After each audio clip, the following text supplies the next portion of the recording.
All right. Well, welcome everybody. Let me see if I can.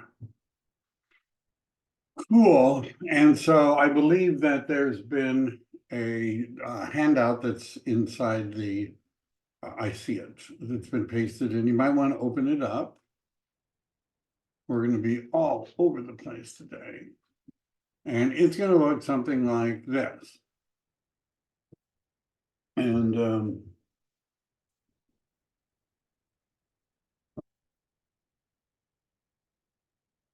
And what I would like to start with, there's a video of me doing this some other time in the past, which you don't really necessarily need, but it's relating, unless you want to listen again. But there's a document that went with it that looks like this. And I just wanted to talk about this for a moment. And then we're going to get into, well, we're going to be getting into some specifics. If you can't handle the technology, you can't handle the technology. If you can't handle the technology, that does not mean you can't sell real estate. There are people that are in my organization who are regularly selling real estate, and they're not very good with technology. Some not at all, because they're good talking to people, and they know people, and they talk to people, and we can sort of drag them through the rest. Now, if you are a good talker, a good networker, a good salesperson, and you could use technology, it's going to improve your business. In my business planning class, I give the example of the two golfers who played the same tournaments, and one of them made 10 times as much as the other one. And when they analyzed what the difference was, it was a quarter of a stroke a hole. So that's not a big difference for every hole, but repeated again and again and again over time, it starts to, one person is making over $1 million and the other one 100,000. So we're going to talk about technology as to how it can help us generate more business, close more transactions, have more time. But I want you to realize that you don't have to, well, let's look at my slides. So what is the minimum? What is the minimum that you could get away with? Well, you might want to learn how to use the multiple listing service. Right? Trust me, you're going to need to be able to do a search. You're going to need to be able to look up the tax information on properties. There really isn't a good, you need to be able to do that. It is unlikely that at this time the phone apps will work as good for the MLS as the browser software. It just is. You're going to have to learn how to use the lockbox system, right? If you've never opened up a house with a lockbox, practice first. I get calls from agents who are they're winging it, their clients are watching them, they can't open the door. You need to be able to use zip forms. Now, we'll drag you through that, and that's the software that we use to write contracts and sign stuff. We'll drag you through it, but you're going to need to be able, in a pinch, to be able to write an offer and use the software and send something out for signatures. And you need to be able to use the realtor's property resource. If it comes to what should I offer on the property, what's it worth, there's a whole bunch of stuff, right? Some of which we may talk about. So if you're at EXP, you're going to need EXP World, which is about to get a big upgrade. It's going to be not an application, but a browser with photorealistic avatars. Enterprise, which is where we go to make flyers and things like that. Workplace, where we share stuff. And my EXP Mobile, which I'm going to show you later. Now that I'm thinking about it. Yeah, later, okay. Other tech, you could get away with nothing. These are the different levels you could move in technology. You could just use what you're using. I know a lot of people, they just do whatever they're doing now to talk to people, the phone, they don't make any changes. If you want to go up a level, that would be to use the Google Suites with some extensions that I'm going to show you. At another level is KV Core, or if you're at another broker, whatever the CRM is that they give you. But you need to realize that that those programs like KV Core and that, although are very helpful, you can sell real estate without them.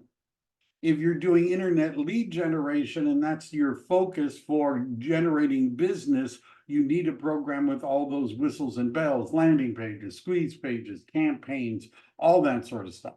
But if you're not doing that, and most people aren't doing that, you don't trip about, oh, I don't understand how KV Core works. I can't sell real estate because I don't know how it works. Well, a lot of people sell real estate without using it. But certain agents, given their business, need it, and you can do a little bit of a combination. For example, KV Core is good at sending out bulk email. Why not then, right? You can send up, I think it's like 5,000 in a month, but you don't necessarily have to use it for everything. So the advantage of using what you got now is you don't have to learn anything, or not much. The disadvantage is you may not improve. So let's look. I've got some stuff here about the Google systems and that sort of stuff, about what KV Core does and all of that. Let me just talk about a couple things because they would relate, and then I'm going to get into some specifics. So I want to just go through all this. Google's extensions are low to no cost, works on anything. They may require time and effort. And sometimes they're not as automated. I'll show you some examples. KV Core is feature rich, which means there's a learning curve, but it'll do everything. I would start with Google. I would use KV Core for the website, but once I got my systems together, then I would think about going to switch to KV. I'll tell you what I mean by switch. You can download an app on your phone for KV Core. I have it on my phone. If I were really into the program, all of my contacts that are in that database, I would be emailing them through KV Core. I would be texting them through KV Core.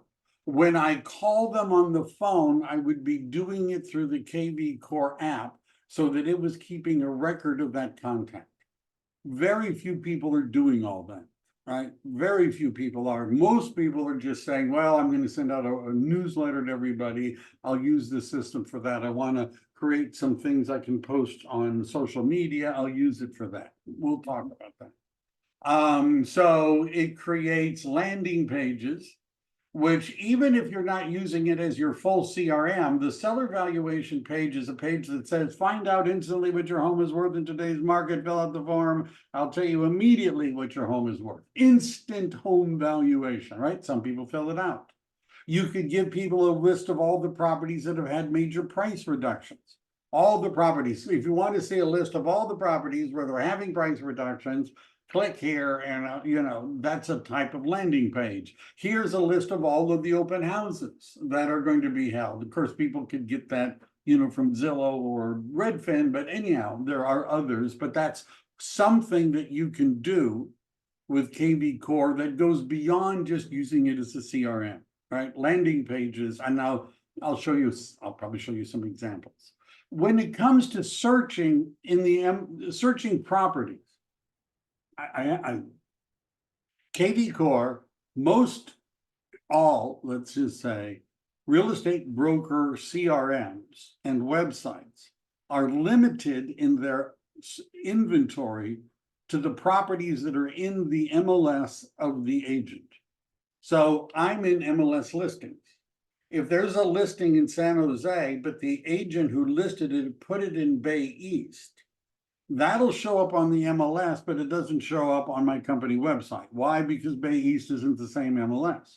Somebody from San Francisco lists a property in San Jose, it won't show up if they did it through SFAR. You see where I'm going. Whereas if I did a search in the MLS, it would show all those properties, right? Most of them. It would at least show all the properties in the MLSs where we share data. Now, the reality is that Zillow and Redfin do a better job, because if somebody from Fresno lists a home in San Jose, and they put it in the Fresno MLS, that's not going to show up in my MLS search in San Jose. Why? Because Fresno is not a participating MLS with our group. So we don't share data with Fresno's MLS. It's in Zillow, it's in Redfin, they're there. Because they joined that MLS. So if I've got a buyer who is, I consider to be important, in addition to searching on the MLS, I'll set up a search in Zillow and Redfin, at least for me to look at. And one of the Google extensions is one that will take emails like that and parse the content and put it into a spreadsheet so you could look at all the properties that Zillow found and see if there's anything that Zillow found or Redfin found that the MLS did not find. And when your clients say, well, I want to use Zillow, I want to use Redfin, rather than talking them out of it, which is difficult, is to tell them, look, I want you to know that when you're using Zillow and you see a name, of an agent and it says call for more information, that's not the listing agent. That's not an agent who particularly knows anything about that listing. That's an agent who bought advertising space. So what I'm asking you to do is when you find a property on Zillow or Redfin or one of those platforms and you would like to see it, do a screenshot and text it to me, and I'll take it from there. Right? Are you willing to do that? Right? Because this is a conversation you might want to have with them. So you're going to need Zillow and Redfin. I hate to say it. RPR can search most of those as well, but you're going to need that. I already did that. Social media, I'm not going to spend a lot of time. I'm not going to spend a lot of time on that, but let's look at the handout. All right, so this is that PDF. There's a video of me going through it in greater detail if you feel like it. Phone apps. Do I want to do that first? Why not? I'm not set up, but all right. So screen mirror. All right. Come on.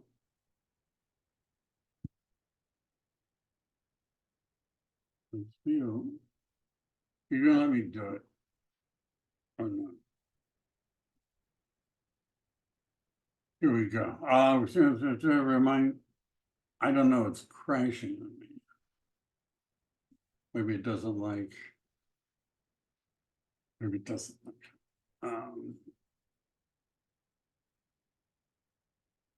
One more time.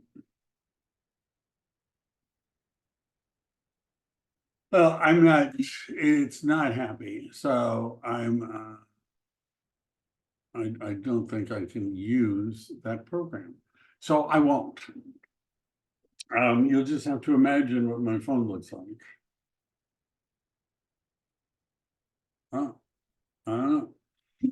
So in addition to having certain extensions that we want to use to make our life more,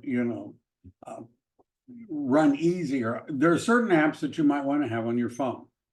And what I've done, I wish I could show it to you, maybe later, is I've created folders and I've put apps that are related to each other in the folder on the screen of the home screen of my phone. So there's one with all the Google apps. There's one called Tools. There's a folder called Social Media. There's a folder about real estate business. And so in no particular order, these are some of the programs, either the apps that I have on my phone. One of the ones that you should have RPR mobile on your phone. If you're ever out, if you're showing property and they start asking you questions about the property, it's really good if you have RPR mobile on your phone. And so what I do is I go to RPR. So let's say I'm going to show a house. I would first find it in RPR. And I put together, and I'm sure all of you do something very similar to this. I'm sure you do. But let me pull this down, where's spreadsheets, and then I want,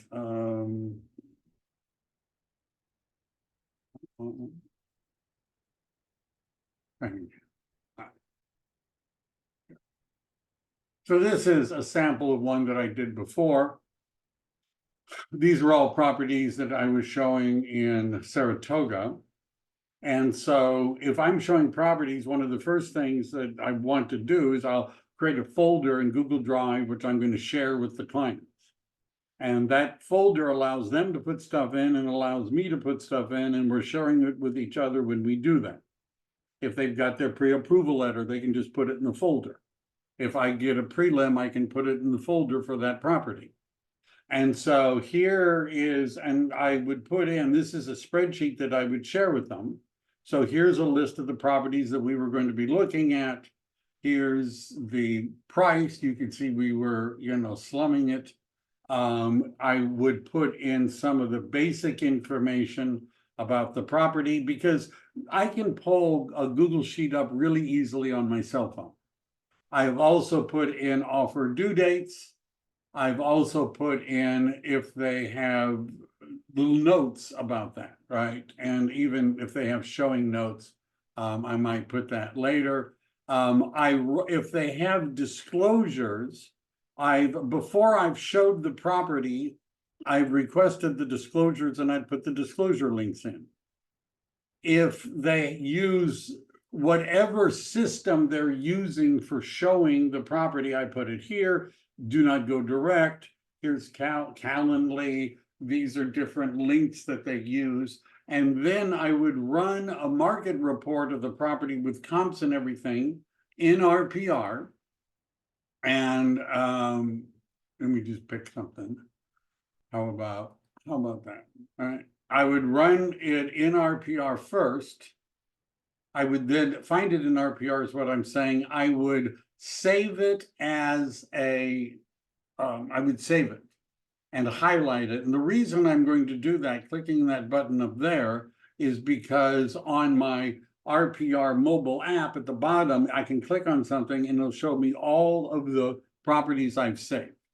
So I make sure if I don't really care anymore to unsave it, but I can find all the properties that I'm going to be showing really quickly. I would then go through and do a CMA.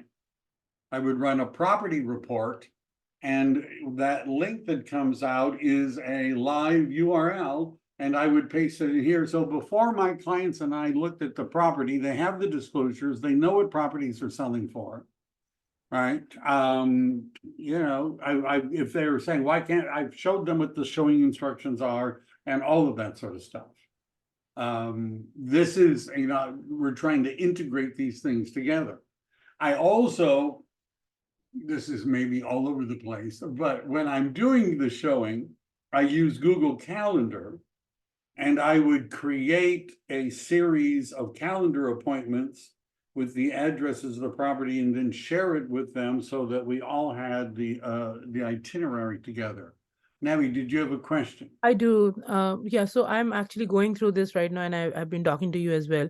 So one thing I want to ask you here, how do you separate also when I create a RPR report, it is one continued document with as many pages. You can do a mini report and full report and whatever. But if I want to break that report and I don't want to send all the pages, how do I do that? All right, well, there's two things. First, we're going to look at a program that would allow you to modify the PDF afterwards. Second, if you go to reports, and let's say here's one that, let me see if I find one that I've done recently. I don't, whatever, property report. Those two are not related, but anyhow, that's not what I wanted to do. So if if we look at this, right? So here are the different reports. Mm-hmm. Let's say it's the property report. When I click on customize, it's going to show me all of the pages. Now, this is something I usually give. The marketing plan is something I give to sellers, and this is a buyer, so I unclick that. I may or may not want all of that stuff, right? If I don't want it to say what the property values are, I may unclick it. Here are homeowner facts. Sometimes people don't care. I don't know, do they care about the extended home facts and AARP? How about, and so if I unclick something, it is no longer going to come out in the report. And so you just unselect the pages you do not want, leaving in the pages you do want, and then you run the report. Sure, I've been doing this, but there is no other way to, once the report is generated, you cannot break the pages. Yes, sir, but Make, that's a different program. okay, you need to make your choice right here, and then the report generates So and on my list of programs, all right, which is, this is coming up later, there's 2 PDF programs that it would be good to learn or to have. Doc Hub, this is free. Let me sign in. Come on. And Doc Hub mimics in many regards Adobe Acrobat. And if those of you are familiar with that program, that's a big program, and it allows you to do a bunch of different things, and it's very expensive. But let me find, here's a quick guide, NAR litigation impact. All right, I'll pick this one. All right. yeah, I think that's fine. I don't want to disturb the class, but I can Oh, get. I was going to talk about Doc Hub anyhow. Okay, okay, Right. okay. So what I've done is, this is a PDF from the California Association of Realtors. If I load it in the Doc Hub, which works with Google Drive and Dropbox, and I go over here to that hashtag, it shows me the pages. I can delete any page I want to. I can rearrange the order of the pages. I can insert other pages, other PDFs into it. I can, move things around, and when I'm done, I can download them, I can rotate them. And one of the even more mischievous things that you can do with this, and I'm not recommending it, I'm not saying this is what I'm doing this simply as an illustration of what you can do. Sure. But let's say, rather than the CAR, it was something from a escrow company about ways of holding title or something like that. And I would really like me on it. So first of all, I could go up here and I could just say, I don't want to see the NAR. I don't want to see their logo. No, I don't want their logo. What I want to do is put in my own logo, which I could do. I click on this, I could put my logo in. I want my name and my phone number. I click on this, I can type in stuff. You can manipulate PDFs. Now, the reason that this is important for real estate agents is that if you're writing an offer and there's this stack of disclosures that they've given you, a lot of times what they want you to do is to put in your name and your broker's name and your DRE number and the broker's DRE number and the broker's, and they want all this stuff put in. And because they're the ones who wrote it and sent it to you, you can't modify it necessarily in zip forms, having text box. This is a lot easier. Upload it into Doc Hub, click on the typing tool, you copy and paste the information in where it's supposed to be, and on you go. All right. This is very helpful. Thank you, Mike. So, and there's another program called Foxit Reader that also allows you to type easily on PDFs. Neither of these programs cost anything, and it won't make things disappear and do some of the other stuff that Doc Hub will do.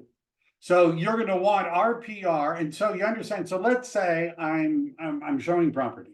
In advance, I would have looked up the property in RPR. I would have run all those reports. I would have shared it with the buyer. I would have saved it so I could easily pull it up on my phone when we're there. They say, let's write an offer. Can we do it right now? Oh, all right.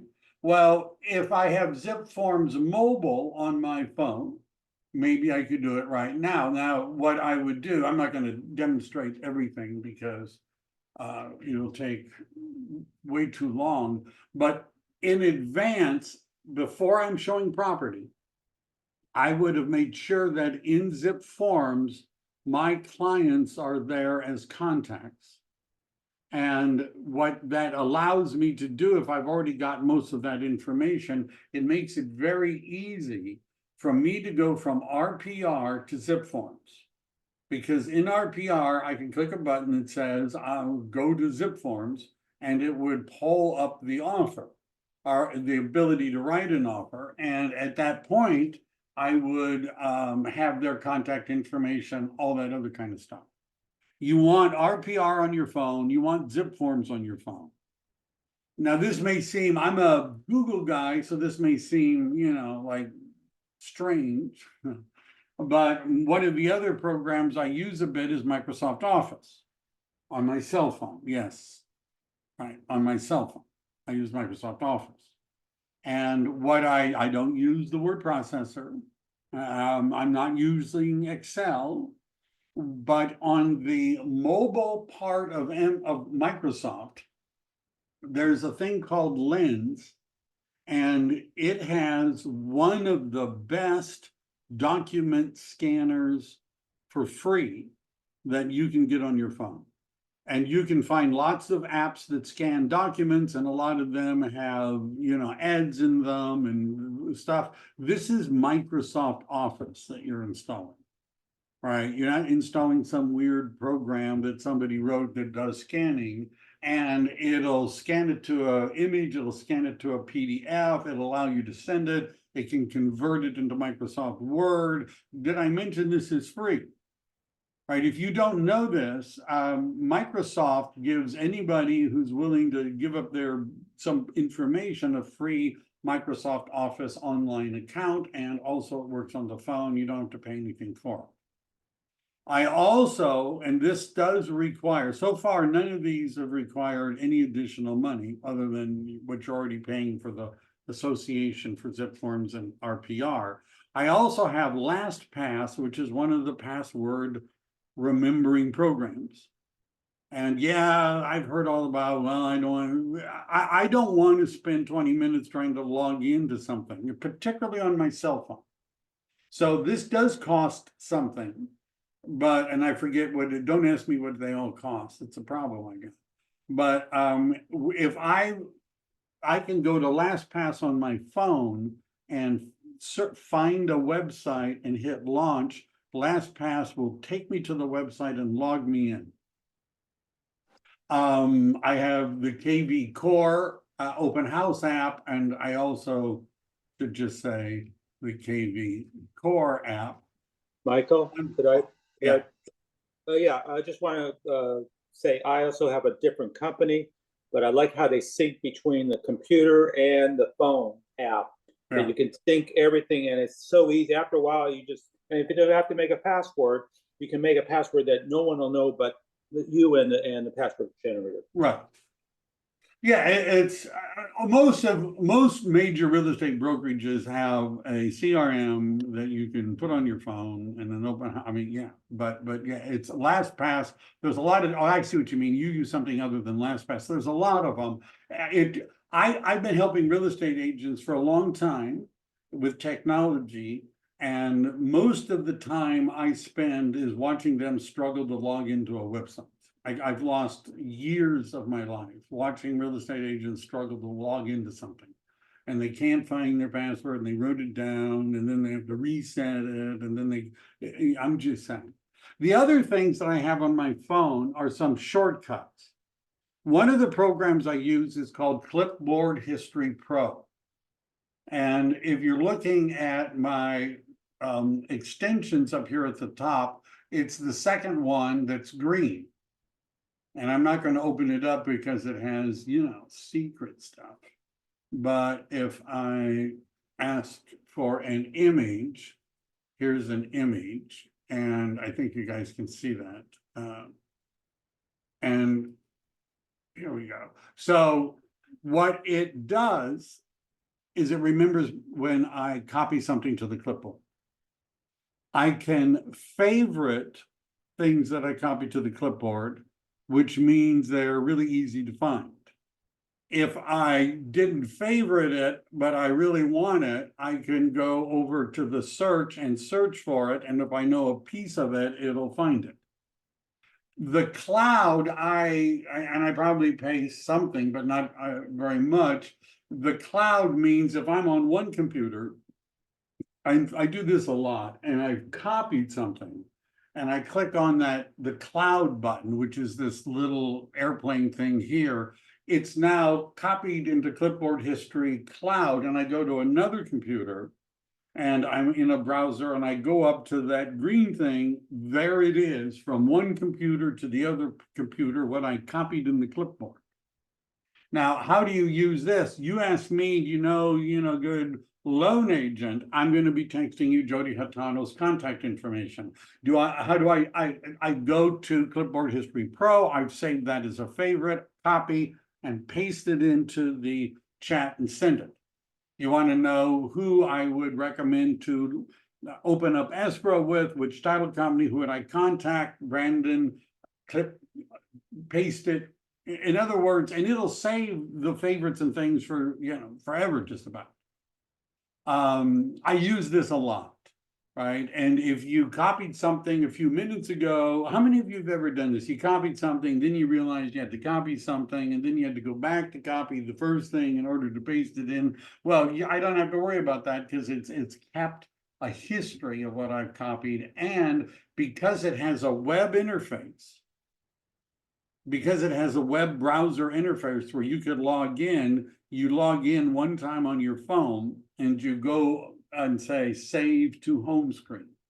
And then it puts a little icon. So on my phone, I have access to all of that stuff. Pretty cool. Task board, I don't need that as much as I did, because Google has now their tasks in an app-like environment. But Google has gotten much better at tasks. So to see what task board looks like, it's an app up here as well. Come on, oh, it wants me to sign in. Yeah, that's nice. So it's a way of, this is the desktop version, but it also has a phone version, but you'll notice these are different categories and things like that. And so if I create tasks, they are here, and I can search and find them. And because that's also has a web interface, I put it on my phone. Right now, there's a Google Tasks. These are all Google anyhow, but I actually am using that, but I still have Task Board. Speed dial is, you'll notice if I open up a tab, Home, Google, EXP, News, Real Estate, Social Media, Personal Rooms, Images, Games, Finance, Coaching, and AI Resources. And if I click like on that one, these are a bunch of web pages that are related to artificial intelligence, and I've saved them here. So these are like, people say, oh, you mean these are bookmarks? Yeah, but I find this a lot easier to use. I also can search them. So I could search for all of my saved bookmarks that might fit a certain topic, right? And it'll go through my bookmarks.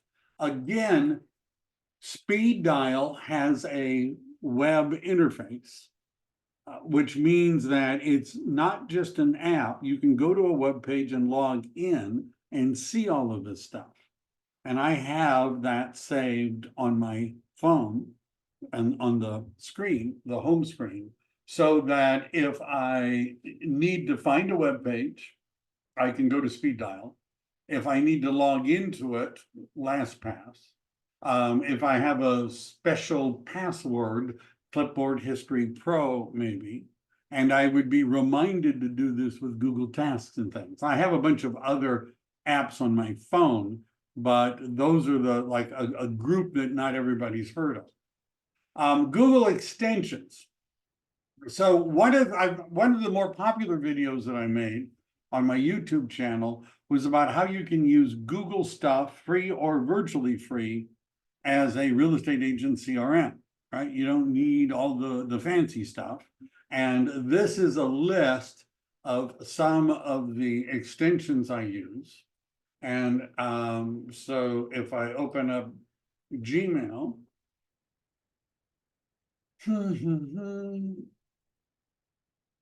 we get a lot of email. We get a lot of email. First of all, you may notice the red and the blue and the gray. So this is these extensions come from a company called Cloud HQ. That's their little logo up here. And that particular one, the reds and the blues, are a status. If you want to know exactly which one it is, it's sidebar, ChatGPT, blogger, email. Here it is. Email reply status. For some reason, I keep forgetting the name, but I know what it does. So let's say I'm looking at this, and here's something, James Clear, I get this, I click on this and I say no action. Now, what it's doing is I told it that that kind of email from that source is not one that I need to act on. So it won't keep saying, hey, do you need to do that? If there's something that I really need to act on, I would leave it red. If it's something that I've already acted on, and apparently I'm behind, there we go, I would mark it blue. So I would mark it replied. So what this allows me to do is to relatively quickly identify those emails that I haven't responded to. Related to that is these are all Cloud HQ, is something called sorted mail, not sordid, sorted. And if I click on this over here, the different choices are, like I could say, I want to see everything from EXP, but I usually don't do that. What I'm looking at is I want to see all of the email that I have not read. Right, and so here it is, or that I've marked as unread. Sometimes I mark it as unread, so it keeps coming up. So this, by the way, is searching everything that I have not read. It looks in trash, it looks in spam. It's very difficult for me to miss an email. I know I shouldn't have said that because I'm not going to be able to tell you, oh, I just didn't, oh, but sometimes I get a lot. But this is called sorted email. This does not, none of these things so far have required any expenditure of money, and none of the cloud, some of them do, but some of them don't. Email templates, one of the things that will increase your ability to, your efficiency is first of all, becoming familiar with automated things that Google has. For example, if I'm going to write a letter, an email, and I click on this, there are templates. So these are a bunch of templates that I've already created. So if I'm meeting with you and I put in your email address and I pick that template, what it does is it automatically fills out everything. Right? So if I'm saying the same things and sending the same thing over and over again, make a template, right? And then you don't have to write it each time. If you want to get fancy, then down here someplace, there are this button. This is still not charging anything. This is still Cloud HQ. These are a bunch of templates. So if you go through that are free, they've got a whole bunch of them, and you could import some. If you've got Gmail, anyhow, I only look at this group here. They have 1,770 templates. So if you wanted to, you could you could make it a fancy, I didn't really want to go that far. But there's templates that you could send. Another program that I like still doesn't cost anything. And some of you have received something like this, but let's say I want to make a holiday message for my database, right? Now, KV Core has the ability to do something like that. But if I go down here, you see this record and insert video. It's not going to want to be able to do it because my camera is being used right now. And it's going to be but what will happen if my camera wasn't busy is it would allow me to right now record a video. So I could say, I could explain, hey, everybody, you know, hope you're having a wonderful holiday, you know, that sort of thing. And when I'm done and I hit finish, it's going to embed that video into the email and allow me to send it out. Right? It doesn't do screen share and a bunch of other things. It's just the video. Now, if you want to be more, you want to raise it up the bar, down here is something called Loom, which is you do have to pay for it, but it allows me to create a cooler looking video, sharing the screen, blurring the background. The other one doesn't let you do all that. It just makes a video, right? Your background is whatever it is. But Loom, which costs money, does a better job. But this is that I mentioned, that's free, right? That one is free. Sorry, I did that. Copilot. So let's say these are all from the Cloud HQ people. So one of the things I like about Google, and you don't tell me I have an Apple, it'll run Google. Right? Google Gmail works on Apple computers too. Over on the far right, you'll notice all these icons. And these are different things that are attached. For example, Zoom, anyhow, they're all there. But if I wanted to look at my tasks and I clicked on it, it's going to open up a bar and it's going to put in what my pending tasks are. If I want to know what my calendar looks like, I click on it, it shows me my calendar.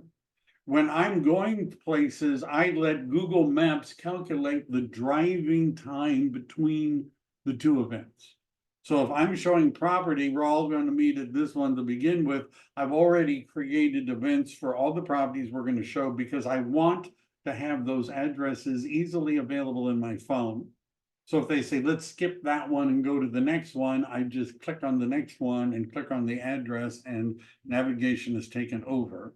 And driving time, Google has a thing, if you tell it where you're coming from, how long it'll take to drive there. But Copilot, that's this one on the top. This is another Cloud HQ. So I don't know if Monica is here, but there's Monica. It first of all says, do you want to upgrade, right? The answer is usually no, you don't want to upgrade.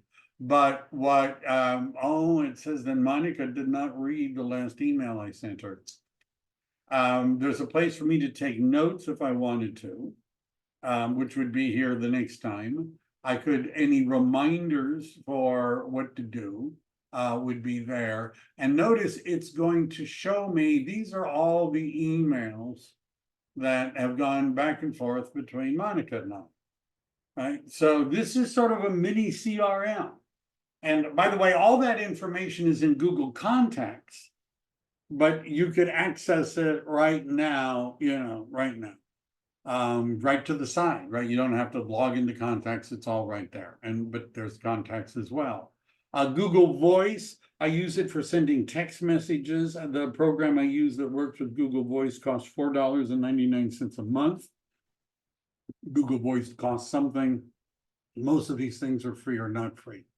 So there's a ChatGPT sidebar.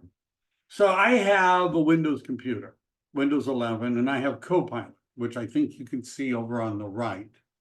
And what Copilot is ChatGPT/Bing. And what that means is that if you ask it a question, it'll be searching the internet right now to find answers. It's not just old news. And you can, ask, it says here, ask me anything.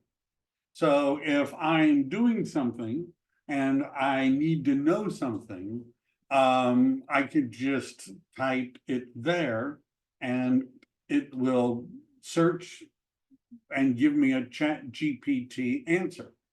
How about this? This is more of a fun one. I'm going to post something on social media. How am I doing? I'm posting something on social media and I need a picture of a Santa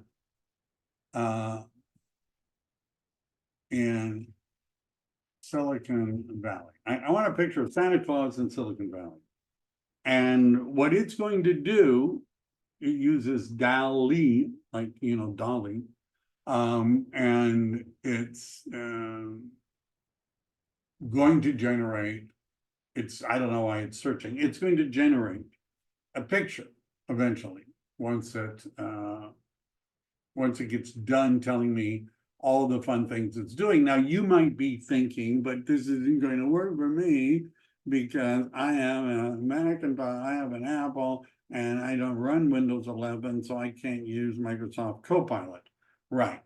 So down here, you'll see this head with a brain showing, I don't know, it's kind of gross, but that's a ChatGPT Cloud HQ ChatGPT sidebar. So are these the pictures? These, it's found images that I could pick. Well, that was nice. Usually it will draw, can you show, anyhow, it'll find it. I don't know why it's got Santa Dale. I typed it wrong. But make me a picture of Silicon Valley. But so if you don't have Windows, but you would still like to have something that you could refer to while you're doing stuff, ChatGPT, Cloud HQ's ChatGPT sidebar, no cost. And let's say there's an email and you copied the email and you pasted it into ChatGPT and you said, summarize this, fix the grammar, rewrite, bulletize, elaborate, and it'll use ChatGPT to well, it has to be told what to do. So that's there. It also works when you do searches, it shows up. Let me give you an example. A listing appointment. You know, the challenge of a listing appointment is that what the seller is going to get if they list their home with you is a very intangible thing. It's your promise to provide a service sometime in the future. And so they may be, you know, asking you a lot of questions. How do they know? And one of the things I believe, it would be good for you to bring them samples of what you're going to do. So let's say you're going to, do I have RPR open? Let's say I'm just doing this for fun. Let's say this is the property that you're going to, right? This is the listing appointment. So I go, I don't know how this is going to do it, but what I'm going to do is I'm going to go to ChatGPT, which I know, and I have a $20 a month ChatGPT. And what I'm going to do is I'm going to say, write me a property description for a MLS entry 4, and I'm going to paste in the address of the property. Now, what you're going to find is that ChatGPT already knows a lot. And so, because most of the information about it is, well, it's available on the internet. This one, in fact, is on the MLS. But notice what it's doing is it's writing a description of the property, and it does a really good job, right? It does a good job. And so I would have all this, and now it's doing some other searches that it keeps going. So I might print that out. I might say, write me a LinkedIn post for the property. And it's going to write a LinkedIn post for the property. So what I would do in advance is I would create a, this is what an Instagram post would look like. This is what the LinkedIn post would look like. This is what the description of the property would look like. You see, what we're trying to convey, what we're conveying to the seller is we're ready to go. Right, you understand the thing where you can show them, look, at I've got it all mapped out. Right, I've got it all mapped out. And I've written uh, three different posts. I wrote one that was sort of really professional. I wrote one that was more casual. I wrote one that was sort of sarcastic. Which one do you like? Which of these do you like better? So we're ready to go. And in fact, if you were to just say, show me a social media marketing plan for this property, and hit enter without hitting the extra one. There it goes. And it's going to give me a social media marketing plan. So it didn't like the fact that I put that other thing in, but anyhow, you get the idea. And by the way, our other program has finally come up. These are artificially generated, AI generated images of Silicon Valley. These are not copyrighted, right? If I wanted to use this in a post, that's all I said, Silicon Valley, make me one, right? And it's, that's sort of the mood, I guess. And this, by the way, is Microsoft Bing Image Creator, which you can get through Bing if you typed in Microsoft Bing Image Creator. This is also free. This is free. It's a Microsoft funded thing. Looks like I've got some type in. What are the questions? Questions, do you have more MLS platforms combining and becoming reciprocal? No, they're not more.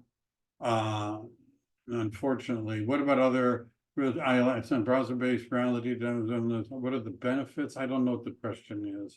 Offering through our vendor partners, all those other platforms. Browser, I don't know what the question is about what are the benefits of using realtor.com? I don't know. I don't know what the question is. I can explain. That was my question. Yeah. So just being a new agent and being a new member of EXP and of all of the different, NAR and CAR and so forth, I'm getting getting outreach about, I guess, their vendor partners that offer the ability to have a website also on these different platforms. Right.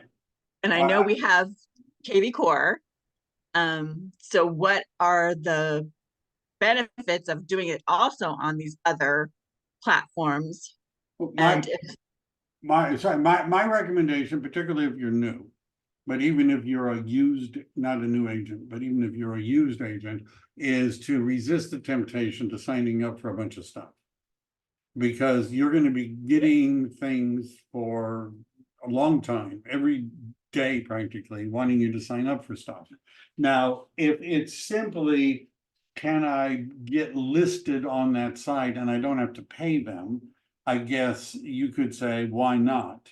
However, what you're going to find as a new or a real estate agent is that people are going to be texting you and doing other kind of scammy things. And if you wonder, well, how did they, find me so that they can start texting me this stuff? The answer is they found you on one of those websites, right? That you're listed, right? So it doesn't hurt to get your name on the site, but if you're thinking that's going to generate a lot of business or any business, maybe not. It allows somebody that Google searches your name to see you're on these different websites, but that's not really, this is not how people pick real estate agents, right? I go through how do people pick their real estate agent. They get surveyed every year, and this does not even show up as something.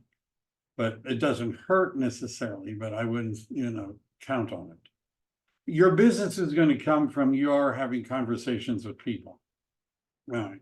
What else do I have here? I've done some of this. It's the, is that it? There we go. ChatGPT, I talked about this a little bit. This is the AI section. Bard is Google's version. It's free also. Why not? And it wouldn't hurt to just say, Bing, because Bing uses ChatGPT. It's also free, right? And it generates images. It'll do a whole bunch of stuff. Bard doesn't cost anything. Bing doesn't cost anything. ChatGPT Basic doesn't cost anything. You can upgrade it for $20 a month. I use a program called Otter AI. Those of you that have met with me have seen the link. If I'm at a seminar or a class or something, I take out my phone, I start the Otter program, it takes notes for me. It transcribes everything that it hears. It allows me to search for words in the transcript. It'll go through it and create, here are all the major topics that you discussed. It artificially intelligence will go through that meeting to say, here are the things that, you guys agreed to do. That does cost money. WordTune is something I use for summarizing web pages and YouTube videos. So let me just find a YouTube video. Not a crazy one, but let's see, here we go. Here's a